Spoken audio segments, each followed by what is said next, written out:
Hello dear friends of the Fold Sheet, I'm Tevin from Tevin's Origami Instructions, and today I'll introduce you to two books by Nick Robinson, World's Best Origami and Origami Basics. So why did I choose those two books? Because I think Nick Robinson is a great person and a good origami artist, but also these are the best books for beginners I came across, and I own more than a few of them. Let's get started with Origami Basics. As this title suggests, I'm sorry for my stumbling tongue, it's really a beginner's book. What I like about it is good durable quality, the print is perfect, and it covers everything in great detail. So let's get started. Full color prints. That is nice, but not so important to me. What is more important is that the texts are clear. It starts with a choice of paper, goes on to explain even how to make a simple fold, which not a lot of origami authors take the time to explain. And this book, I think, has about 100 pages, and over 20 of them are spent to explain the basics in really great detail. For example, you have a explanation of how to do a valley fold, how to do a mountain fold, how to read the origami diagrams, how to fold neat and clear, how to get certain angles, and this is really what makes this book good for beginners. Another great feature is the fact that the diagram is always accompanied by a photo. So this is similar to the way I do my videos. I have the diagram there and the video along with it, and I talk a little about it, but here you have the photo, the diagram, and a good text.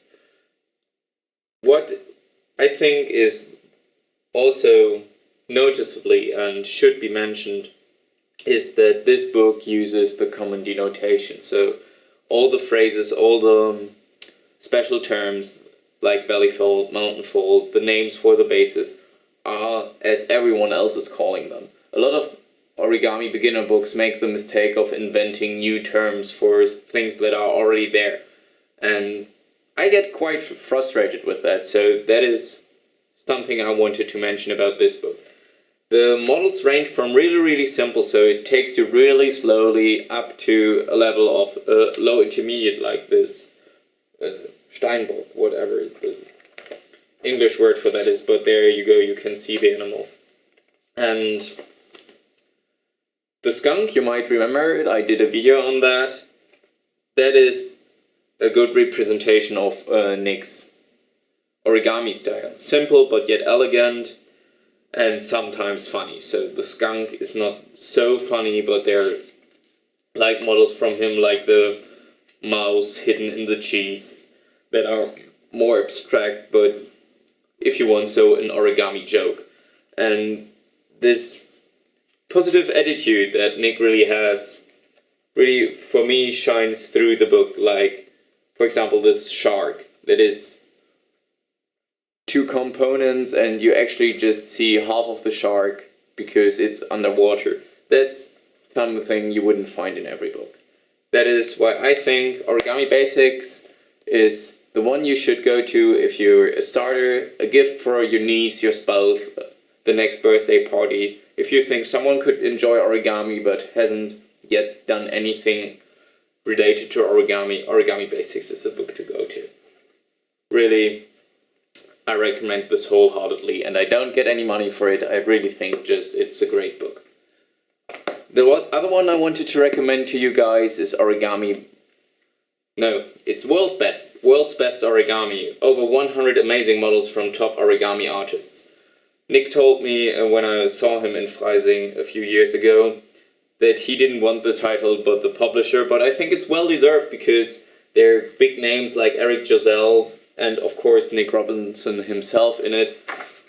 This one has over 300 pages stuffed with just amazing models. Again, he takes the time and the basically cover space, which is really expensive if you come to think of it. Every page cranks up the price of the book, and again he takes the time to explain how to choose the paper, how to read origami diagrams, and just in case you didn't like my video on that, which you can see if you click the annotation. But yeah, this one is not full color, as you can see, it's black and white, but I think that's no problem whatsoever. The diagrams are clear, great text to it. Not much I could mention besides the fact that I really like that it even has a practical and a fun chapter, so just fun models, for example. And what is special about this book is the sheer amount of models in here. The diagrams are short but yet precise, which is not a thing I often see in origami books. There is a register in the back because it's a sheer library of models. Like, for example, here the fancy swan. Let's look at this, for example, page 52. The instructions are not too hard to follow. I think it ranges from really simple to high intermediate max. So this swan, for example, is a beautiful design by Eric Josel. He's really one of the greatest origami artists that ever seen the face of the earth, to say the least about him. And it's all in one book, so once you have this really, really pretty thing like this fancy swan, and then you have this simple pig right next to it, so it's a great mix. A lot of different origami styles can be seen in this book. You don't have to spend a lot of money on Japanese Tandai-dan. Nothing wrong with Tandai-dan, but this one is much more suited to you. If you fold one or two models, know how to read diagrams basically, World's Best Origami should be your next buy. So, I hope you enjoyed my short little review of Origami Basics and World's Best Origami. I know it's a lot of praise, but I wouldn't do this video if I didn't like the books, because just bashing on some other books, which I could do, is boring and not so positive, and I like to have a upbeat vibe on my channel. So I hope you enjoyed this, because a lot of people asked what books to buy, what's good for beginners. The answer, those two books.